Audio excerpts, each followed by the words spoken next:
afternoon, ladies and gentlemen. I'm Meadsyreplays and welcome back to the channel.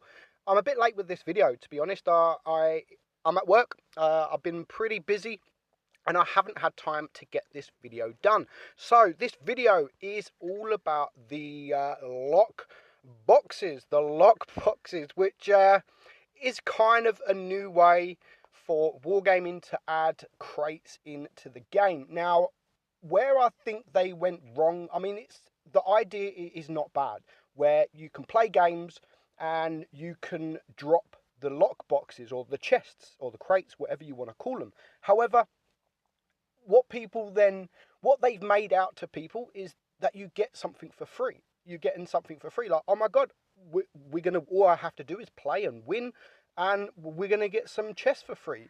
Yes, you do, but on the other hand, these are no normal chests. They are lock boxes, which means you need keys to open up the chests, and they are only available in store.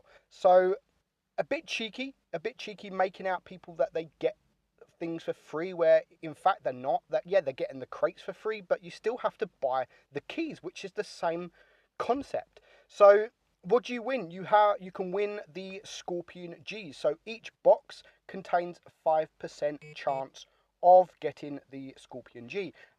Also, when you do open up a box, you do get certificates for parts of the Tiger 131, the E25, or the Panzer 58. As Drudel says, I think he opened up one or two chests and he got like 80 parts. So he only needed 20 more parts to get the tank. So that's not bad, and I've been calling for wargaming to do something like this, not as much as the lock boxes, but ignore the lock boxes for now, and we're just going to go on to the crates side of it. And I've been calling for wargaming for many, maybe even a couple of years now, that the biggest problem with the containers, the crates, the chests, is what you get in return. If you don't get the tank, the main tank, and in this situation, the main tank is the Skorpion G, where normally you would get boosters, you would get free XP, avatars, etc. like this. So at least wargaming have added other tanks into these crates. So you've got a good chance. If you open 3 or 4, maybe even 5 containers, you might be guaranteed a tank. It might not be the Skorpion G, but it is a different tank, a Tiger 131, which is not that popular. It's quite rare, I suppose. It's not great, don't get me wrong. The E25, which is a great little tank, and the Panzer 58 Mutz, which is a good little tank. You can also get gold boosters as well. You can get gold certificates, free XP certificates. So there is a lot more that you can win in these containers, and that is one thing I do like about these. And they're not that much money, to be honest. I mean, if you get, I think I've got one. I think I played 2 games, or I played 1 game, and here we go. I have got a lockbox, a crate, but of course I can't open it until I do get a key. So in the store, the keys, I mean, they are a lot cheaper. And just as Drudel says, he said that you're doing half of the work, so you're earning your crate. So wargaming have dropped the prices of the lock. They're not going to put it as the same money as the crates normally are, because you've got the crate. All you do is need to open up the crate with a key. So you can get a key for £1.99. You can get 1 key for £1.99, which I don't think is too bad, if I'm honest. You can get a lockbox and a key for £5. So again, you're just buying a crate. You're buying a crate. Or you can buy 5 Skorpion G lockbox keys for £10. So that's pretty much 5 crates for £10. So that's the way you got to look at it. And I do think it is cheeky of wargaming to do the crates. It's the same thing. You might as well have just sold crates with the same outcome, where you can win parts for these different tanks. They're just changing it up to probably make it look like that it's not crates. It's not crates. It's lock boxes. Whether this will be a new thing, I don't know. Whether they're going to carry something like this on. But if you look on their wargaming server, on the announcement of these from Ribblestripe, just look at the downvotes. There was over 1,000 downvotes for these. And again, a lot of that might be because it looks like Wargaming are giving you something for free. All you've got to do, guys, is go play and you'll earn a container. But what we forgot to tell you, unless you read the news, is you can't open that container unless you buy a key. So I do think that is not right. I don't think they should have done that. But I do like the outcome of what you can actually win in these crates. So we're going to go and have a look at a battle in the Skorpion G, which I think is actually currently Hall of Fame #1, the highest damage done in this tank. Just to show you, I mean, it hasn't been long ago since I've done a Skorpion G video, but with this replay, I want to show you just how good this tank can be. This tank is one of my favourites, if not my favourite premium in the entire game. It is amazing, unless you're not that good. Don't forget, it's got no armour at all. It's literally got 0 armour, so people will HE you, but it has got a nice gun, a lovely gun, lovely speed, and for me, that is good. So if you're not a good player and you get this tank, or if you're not the best player and you get this tank, then you might not find this tank any good. It's a very, very difficult tank to play. So we're going to get straight into this battle and just show you how good this tank can actually be. Chin Sapphire Envy, and he's on Yamato Harbour, which is a good map for this tank.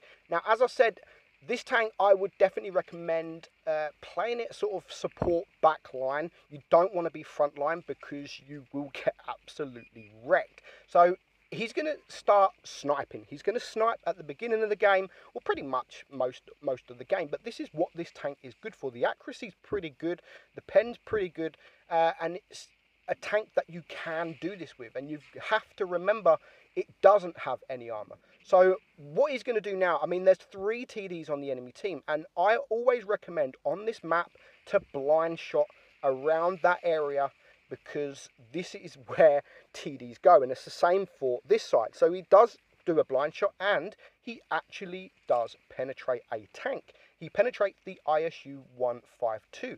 So it doesn't show it, but he's already done nearly 500 damage. So you can see he's going to try and go for, you can see him looking. I love his awareness, and his awareness this battle actually wins him the game. So he's not spotted, and this part of the map and the other the other side of the map, they are very good positions if the red team doesn't push, because you can just fire and you can just back up like he's doing now behind the rock, and he remains unspotted. The first shot I don't think hit, but maybe that second. There we go.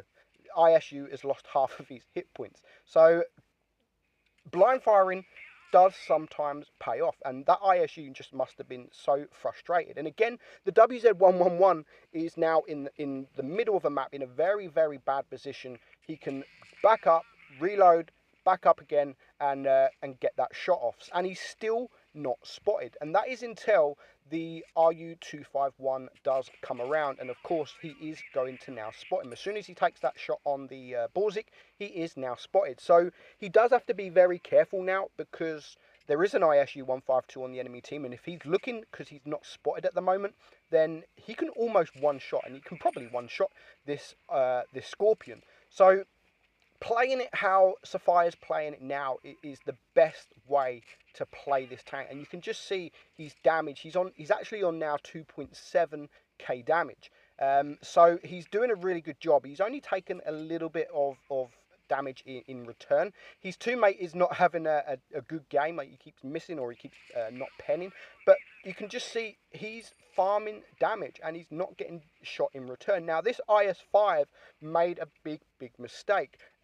He starts pushing, and yes, he's keeping them open, but I would risk taking a shot from this Skorpion to go and clear the Borzik. These are both big guns looking at you. You can afford to take a shot. You are losing, and sometimes you have to be forced to take a shot. But he is a complete, utter dummy. I mean, he misses that first shot. And that's not going to be the only shot he misses. So at the moment, it's a 4-on-4. This IS-5 should be going to focus on that Borzik, but instead he is being greedy, and he's trying to go for damage. You can see him using the HE, to try and get some damage, some big damage with that HE, but he's failed on 2 occasions. And when I'm watching this, I'm thinking, no, IS5, don't do it. Don't poke out. Don't poke out again. But the IS5 just doesn't want to listen to me, and he tries the side scraping, which I love the idea. But when you're in a pike nose tank, side scraping is not the best thing to do. Reverse side scraping, yes, but side scraping like he is doing now, it's just making his front plate very, very, very weak. And at the moment, when it is a 3-on-3, he should be going to clear this Borzik, and he should have cleared this Borzik a long time ago, because his platoon mate is now just about to die. He does get a nice shot there in on the ISU 152 just before the IS5 and his platoon mate does die. So for a short period there, it was a 1 versus 3, and he's now bringing it down to a 1 versus 2. The T-49 is the other side of the map, but he's a very quick tank, so he has to be quick in clearing this IS5. And again, the IS5 misses his shot. Like 3 or 4 shots into this, he should have been able to clear him in 2 HE rolls, but he doesn't do any damage, which is perfect for the Skorpion G, because when the last tank is a full hit point T-49 that has HE, it's not going to take a lot to clear him. So he does get a low roll there into him from that T-49, which is pretty lucky. And this is what I said at the beginning. His awareness wins him the game. So he goes around this side of the map because this is where the T-49 is coming. He doesn't spot him. So he's thinking, you know what? The T-49 is trying to trick me. So I'm going to go back this way. And there he is. And again, he gets lucky on 2 occasions there. In the same part of the battle, he gets lucky that he's left with 32 HP, and he got very lucky that he managed to track the T-49. It was a low roll, but he managed to track the T-49 to keep him there for long enough for him to get around and reload. So well played, 6.4k damage, and that is the kind of stuff you can do with the Skorpion G when played correctly. That is it, guys. Hope you enjoyed it. I'm Meadsy, and I'll catch you all soon. Bye bye.